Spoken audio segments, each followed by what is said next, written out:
en fait, Réciprocité s'est installé, ou plutôt a mené son expérimentation il y a quelques années chez nous.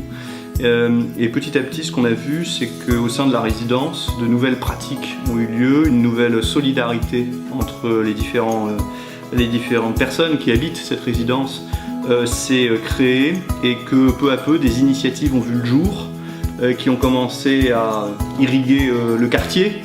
Et puis maintenant, moi-même qui suis maire depuis 3 ans, je suis souvent sollicité par des habitants de ce quartier pour faire des expériences à plus grande échelle. Donc le moins qu'on puisse dire, c'est que ça a diffusé très largement au-delà de la seule résidence, puisque aujourd'hui c'est toute la commune qui est concernée par des actions qui sont proposées et des initiatives qui sont lancées par les habitants grâce au dispositif qui a été mis en place par Réciprocité. Alors, comme vous le savez, en France, le logement social, c'est une question qui est extrêmement importante et sur laquelle on n'a pas nécessairement eu les meilleurs résultats depuis 30 ans. Aujourd'hui, les maires, dont je fais partie, craignent un peu le logement social parce qu'ils considèrent que le logement social, c'est quelque chose qui est souvent facteur parfois d'insécurité, souvent de problématiques sociales lourdes et donc derrière de coûts de différentes sortes, financiers mais aussi humains, sur les communes dans lesquelles on en met. Aujourd'hui, Réciprocité nous a un peu convaincus du contraire. C'est-à-dire qu'en menant ce type d'expérience au sein de Saint-Germain-au-Mont-d'Or, je me suis assez rapidement rendu compte que dans le quartier dans lequel cette expérience a été menée, tout va mieux. Tout va mieux, ça veut dire que les bâtiments sont propres, les environs sont propres, que derrière il y a une animation du quartier, qu'en matière d'insécurité j'en ai beaucoup moins, etc., etc. Donc aujourd'hui, ce qui s'y passe pour moi est assez exemplaire de ce qui devrait se passer dans le logement social à grande échelle en France. C'est-à-dire remettre de l'humain dans le logement social. Depuis le début, on considère que le logement social, finalement, ce sont des murs, des appartements qu'on crée et des gens qu'on met dedans.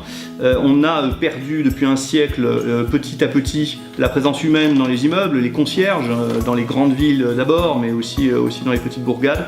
Et aujourd'hui, je considère que le fait de remettre de l'humain dans la machine, mais en comptant en plus sur les habitants, qu'on met dans la dynamique, c'est la solution, c'est le logement social du futur, très clairement.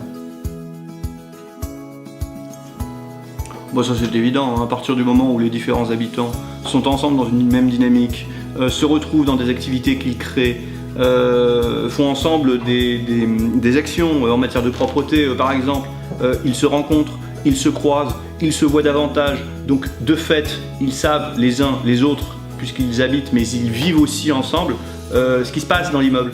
Donc assez logiquement, quand il y a une personne en voie de dépendance ou vieillissante, on lui rend un petit service. On sait qu'elle ouvre ses volets, on sait qu'elle a besoin à un moment donné, elle est malade, elle a besoin d'aller faire ses courses, elle ne peut pas. Mais donc assez naturellement les choses se font. Je veux dire que Réciprocité ne répond pas à la question de l'isolement des personnes âgées. Réciprocité, avec le système qu'ils ont mis en place, répond à toutes les questions qui sont de l'ordre de l'humain. Ils répondent au problème de l'isolement des personnes âgées, ils répondent au problème de l'insécurité, ils répondent au problème de l'égoïsme croissant, de l'individualisme croissant de notre société.